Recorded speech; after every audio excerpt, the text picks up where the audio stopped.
تھی، وہ اپنا واقعہ بیان کرتے ہیں کہ ہم ایک مرتبہ حضرت جعفر صادق رحمۃ اللہ علیہ کے پاس بیٹھے ہوئے تھے۔ حضرت جعفر صادق جو ہیں یہ حضرت حسین رضی اللہ تعالیٰ عنہ کے پوتے ہیں، حضرت علی کے پڑپوتے ہیں، حضرت جعفر صادق رحمۃ اللہ علیہ۔ ان کی مجلس میں بیٹھے ہوئے تھے کہ اتنے میں دیکھا کہ حضرت سفیان ثوری رحمۃ اللہ علیہ تشریف لائے۔ سفیان ثوری بڑے درجے کے جلیل القدر محدثین میں سے بھی ہیں، فقہا میں سے بھی ہیں، صوفیاء کرام میں سے بھی ہیں۔ تو وہ تشریف لائے، اس لیے آئے کہ جعفر صادق بڑے بزرگ تھے اور نبی کریم صلی اللہ علیہ وسلم کے اہل بیت سے تعلق تھا، تو ان کی مجلس میں شرکت کے لیے آئے تاکہ ان سے نبی کریم صلی اللہ علیہ وسلم کی کچھ باتیں سنیں۔ حضرت جعفر صادق نے اجازت دے دی کہ آ جاؤ۔ تو جب وہ بیٹھ گئے تو جعفر صادق رحمۃ اللہ علیہ نے فرمایا سفیان ثوری سے کہ بھائی سفیان صاحب، آپ ایسے آدمی ہیں کہ جو حکومت کے لوگ ہیں وہ آپ کو اکثر و بیشتر طلب کرتے ہیں، کیونکہ سفیان ثوری رحمۃ اللہ علیہ بڑے درجے کے بزرگ تھے، بڑے عالم تھے، تو جو خلیفہ وقت تھے وہ کبھی کبھی حضرت سفیان ثوری رحمۃ اللہ علیہ کو اپنے پاس دعوت دے کر ان سے کچھ دین کی باتیں سیکھا کرتے تھے۔ تو آپ تو ایسے آدمی ہیں کہ حکومت کے جو خلیفہ جو حاکم ہے وہ آپ کو اپنے پاس بلاتا ہے اور آپ سے وعظ نصیحت سنتا ہے، اور میں ایسا آدمی ہوں کہ حکومت میرے پیچھے لگی رکھی، کیونکہ یہ زمانہ تھا بنو امیہ سے کچھ پہلے کا، تو اس میں یہ ہوتا تھا کہ یہ ان حضرات سے کچھ ان کو خطرہ ہوتا تھا حاکموں کو کہ پتہ نہیں ہمارے خلاف کوئی بغاوت نہ کر دیں، تو اس واسطے ان کی ذرا پیچھے لگے رہتے تھے۔ تو کہا بھائی دوسرے الفاظ میں یہ کہا کہ حکومت جو ہے وہ تو آپ کے سے کو بلا کر آپ سے باتیں کرتی ہے اور ہمارے خلاف ہے، ہمارے پیچھے لگی رہتی ہے، تو کہیں ایسا نہ ہو کہ آپ کے میرے پاس آنے کی وجہ سے کہیں آپ کو کوئی نقصان پہنچے، اس لیے میرے خیال میں بہتر یہ ہے کہ آپ میرے پاس زیادہ نہ بیٹھیں، جلدی چلیں۔ تو حضرت سفیان ثوری نے فرمایا کہ میں تو آپ سے کچھ حدیث سننے آیا ہوں،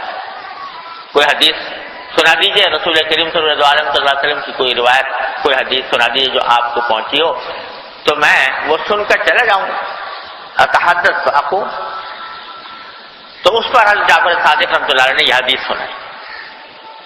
حدیث کیا سنائی؟ فرمایا میرے والد نے مجھے یہ حدیث سنائی تھی، والد سے مراد زین العابدین رحمۃ اللہ علیہ جو حسین کے صاحبزادے ہیں، میرے والد نے مجھے یہ حدیث سنائی تھی میرے دادا سے، یعنی حضرت حسین رضی اللہ تعالیٰ، کہ رسول کریم سرور عالم صلی اللہ علیہ وسلم نے فرمایا کہ من انعم اللہ علیہ بنعمت فلیحمد اللہ ومن استبطأ الرزق فلیستغفر اللہ ومن حزبہ امر فلیقل لا حول ولا قوة الا باللہ، او کما قال صلی اللہ علیہ وسلم۔ یہ حدیث سنائی کہ مجھے یہ حدیث سنائی تھی کہ رسول کریم سرور عالم صلی اللہ علیہ وسلم نے ارشاد فرمایا کہ جس کسی بندے پر اللہ تبارک و تعالیٰ کوئی نعمت دے، جس کسی بندے کو کوئی انعام کرے، کوئی اچھی حالت میں پہنچے، فلیحمد اللہ، تو اس کو چاہیے کہ اللہ تعالیٰ کا شکر ادا کرے، الحمدللہ کہے کہ ساری تعریفیں اللہ کی ہیں، شکر اللہ کا ہے، حمد کرے، شکر ادا کرے۔ ایک تو یہ، دوسرا یہ کہ من استبطأ الرزق فلیستغفر اللہ، جسے اپنی رزق میں روزی میں دیر لگ جائے، یعنی روزی نہیں مل رہی، روزگار نہیں مل رہا یا تنگی پیش آ رہی ہے ماں کے اعتبار سے، تو اس کو چاہیے کہ اللہ سے مغفرت مانگے، استغفار کرے، اور جس شخص کو کوئی پریشانی پیش آئے تو وہ لا حول ولا قوت الا باللہ کہے۔ یہ تلقین فرمائی رسول کریم صلی اللہ علیہ وسلم، جس کو حسین رضی اللہ عنہ روایت کر رہے ہیں اور جعفر صادق اپنے دادا سے روایت کر رہے ہیں، حضرت علی سے ہوئے، حضرت عابدین روایت کر رہے ہیں حضرت حسین رضی اللہ تعالیٰ عنہ سے، کہ حسین نے یہ حدیث رسول اللہ صلی اللہ علیہ وسلم سے سنی۔ تو تین باتیں فرمائیں اور تینوں بڑی عظیم، کہ جب کوئی نعمت ملے اللہ تعالیٰ کا شکر ادا کرو۔ اور یہ وہی بات ہے جو کئی ہفتوں سے عرض کر رہا ہوں کہ ہمارے بزرگ حضرت عارف قدس اللہ تعالیٰ صدر اللہ تعالیٰ کے درجات بلند فرمائے، وہ ہمیشہ اس کی تلقین فرمایا کرتے تھے، اور ان کے طریق کا یہ ایک خاص نرالا انداز تھا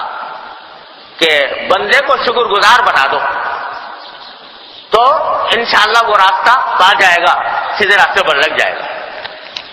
تو پہلی بات تو وہی ہے۔ دوسری بات یہ ہے کہ من استبطأ الرزق فلیستغفر اللہ، رزق میں جب کبھی دیر لگنے لگے، کوئی آدمی روزگار کی تلاش میں ہے، روزگار نہیں مل رہا، پیسوں کے انتظار میں ہے، پیسے کم معلوم ہو رہے ہیں، معاشی طور پر تنگی کا شکار ہے، تو فرمایا کیا کرے؟ اللہ سے مغفرت مانگے، استغفار کرے۔ کیوں؟ اس لیے کہ یہ جو الجھن میں مبتلا ہے، پریشانی میں مبتلا ہے، تو یہ قرآن کریم کا کی ایک آیت میں فرمایا گیا کہ ما اصابکم من مصیبت فبما کسبت ایدیکم ویعفو عن کثیر، تمہیں جو کوئی مصیبت پہنچتی ہے، غم، صدمہ، تکلیف، پریشانی، جو کوئی تکلیف پہنچتی ہے وہ در حقیقت تمہارے ہی اعمال کا نتیجہ ہوتا ہے۔ تو اس کا مطلب یہ کہ اگر کبھی تمہاری مراد پوری ہونے میں دیر لگ رہی ہے، دعائیں مانگے جا رہے ہو اور ایسا لگ رہا ہے کہ وہ پوری نہیں ہو رہی، کوشش کر رہے ہو، کوشش کامیاب نہیں ہو رہی، دن رات اس کے پیچھے لگے ہوئے ہو لیکن کوئی حربہ کارآمد نہیں ہو رہا، تو کیا کرو؟ استغفار کرو۔ اللہ